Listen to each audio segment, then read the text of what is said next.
Hello, Jeremy Chambers, Independence Acres Homestead. Hope you guys are doing great on this first Saturday in May.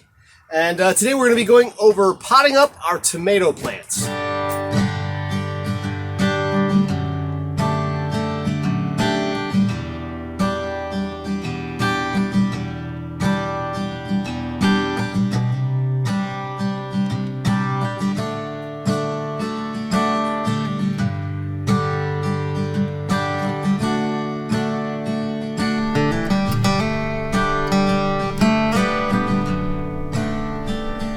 So our tomato plants, we had started these and had them growing inside. They've been out in the greenhouse for about a week now.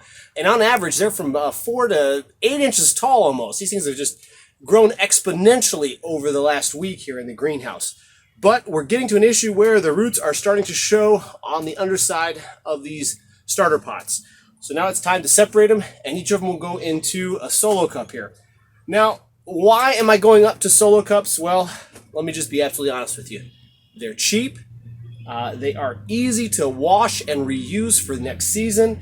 And also, because of the run on the garden centers here in Michigan, after they all reopened last week, it is getting very difficult to get gardening supplies. So instead, party supplies, because nobody's having parties right now. So I was able to pick up 16 packs of red party cups like this from the dollar store. $1 for 16 of them. One of the best deals around as far as getting pots. Now, one important thing is that if you are going to be potting up into red solo cups, is that you need to put drainage holes in the bottom. This keeps your roots getting breathing. We also use the tray water method. We don't pour any water across the top of the plants. Everything goes into the tray and it soaks it up from the bottom in order to keep that root growth going. And you want to make sure there are holes in there to let water out or to let water in, depending upon how you're watering. So let me show you real quick how I put the holes in the bottom of the solo cups. All right, so for putting the holes in the bottom of the solo cups for drainage, I'm going to use a 3-inch screw, a screwdriver, and obviously the red solo cups. So we're going to open these things up, making sure that goes in the trash. All right. Okay, I'm going to take a stack of 16. I'm just going to split them, 8 and 8. 3-inch screw. We're going to go right down the center first. Now the reason why I like using a screw instead of a drill bit is it just kind of pulls itself through. Nothing fights me here. So just nice and quick, right through the center.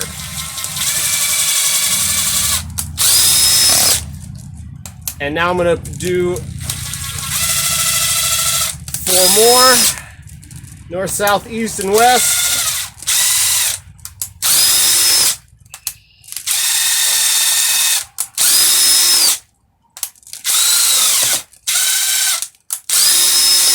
And there we go, 8 at a time, done all the way through. Now, the reason why I decided to do it this way, well, number one, I already had these things here in the greenhouse since I was building my potting racks that I put in here. But secondly is that if I want to have the kids come out and do this, I don't have to worry about them, cutting themselves on a drill bit, slipping. But the only thing that's dangerous on this screw is that tip on the end there. And just like that, I've got 16 solo cups ready to plant in. Okay, now that I've got the cups with holes in them, now it's time to start getting the plants in. So 2 steps. We're going to go ahead and fill this entire tray with cups and put about 1 inch to 1.5 inches of soil in the bottom of each cup. Next thing I'm going to do is I'm going to just take a pinch of this Dr. Earth homegrown premium organic tomato, vegetable, and herb fertilizer. And I'm just going to put a pinch in the soil of each of these cups. This just helps to stimulate root growth. It just gives them a little bit of extra nutrients to get over any of the shock of transplanting. And it's just going to give them just that extra little oomph that they need to get through to the next phase of their life stage.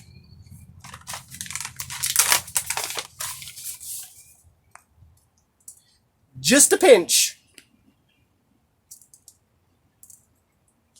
Don't want to overdo it because too much fertilizer will also burn these delicate seedling roots. So it's just a pinch, just enough where you can barely see it on the top of the soil in there. Fertilizer bay.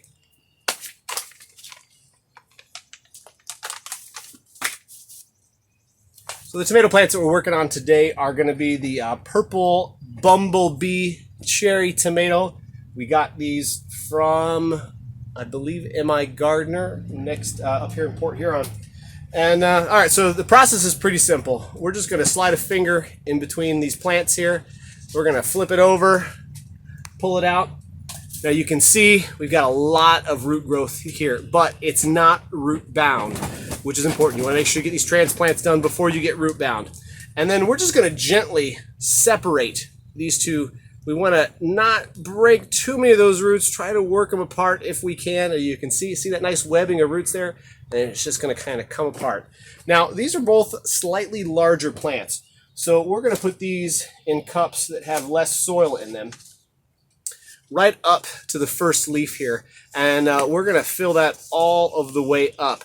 And what that's going to do is everywhere that this stem is touching soil, it's going to create more roots. So that's going to give us even more root structure to help provide the plant with the nutrients it needs, and to just get things firmed up in the pot and in these cups here, ready for these either to be sold, given away, or put into our garden. All right, we're just going to top off, holding the plant from first one side and then to the other.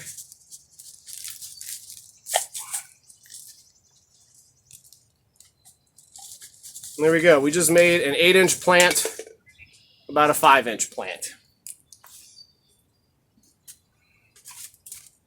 Now this entire tray is going to be all the same plant type of tomato, so I'm only going to put one stake in each one of these. And then as the week goes on here, myself or Shelly or one of the kids will come out and then relabel each and every one of these, so that way they'll be ready for sale or to give away.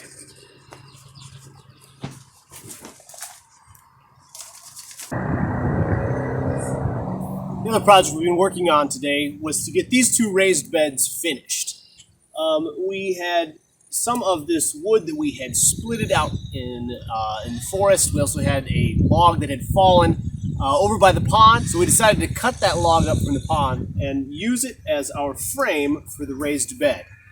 Then we're just trying to use the materials that we have here on the property, so we don't have to go out and buy stuff. About the only thing that we purchased that is in these beds is this very topsoil here, which is just some of that same raised garden container soil that we've been buying, the Burpee Organic. Otherwise, we have a pseudo hugelculture bed going on here. Some decomposed wood and bark in the bottom, along with leaves, a layer of manure from the rabbit cages, the rabbit hutches that were cleaned out today, along with about 4 inches of this beautiful black compost that the boy that we picked up today from a local recycling company. And man, it's beautiful black compost, right? So we picked this up from a local recycling company, and the boys worked really hard to get the compost in the beds here and get it groomed out and ready for the topsoil. Really happy with how this came together, and all in all, we got about $30 here in bags of soil.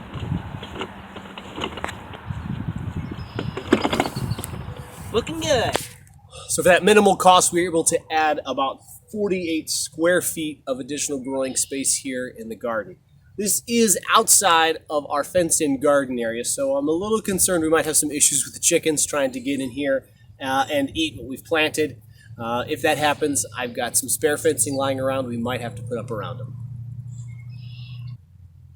And the last project of the day is going to be harvesting some lettuce for our dinner tonight. Man, this is just so rewarding. This is going to be our first harvest of lettuce greens from the greenhouse. We put these things in 3 weeks ago, and here we are harvesting salad for dinner. This is just an amazing.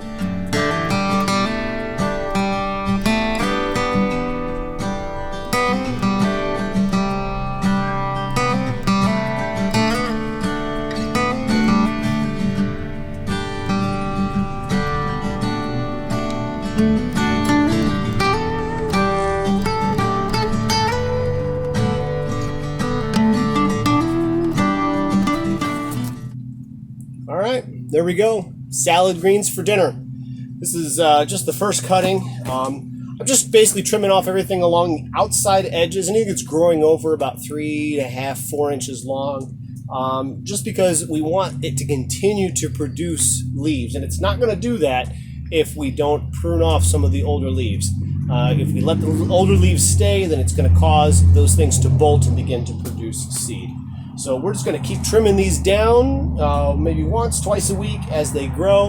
And we should be in salad greens for at least 3 weeks to a month maybe. And next step here in the next day or two is to go in between each of these rows and plant another row of greens so that they'll be coming into maturity as these ones are dying off.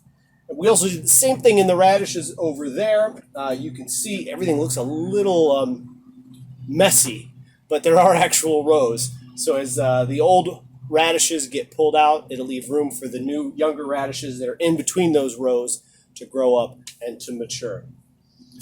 Well, that about does it. I'm going to head inside and get ready for dinner, get these greens washed up and get them chilling for the nice salad that we're going to have. Can't wait until we can get some tomatoes to go with these greens. That's going to be really nice.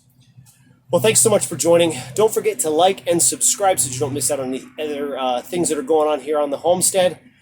And as always, God bless. I'll be in a minute. No.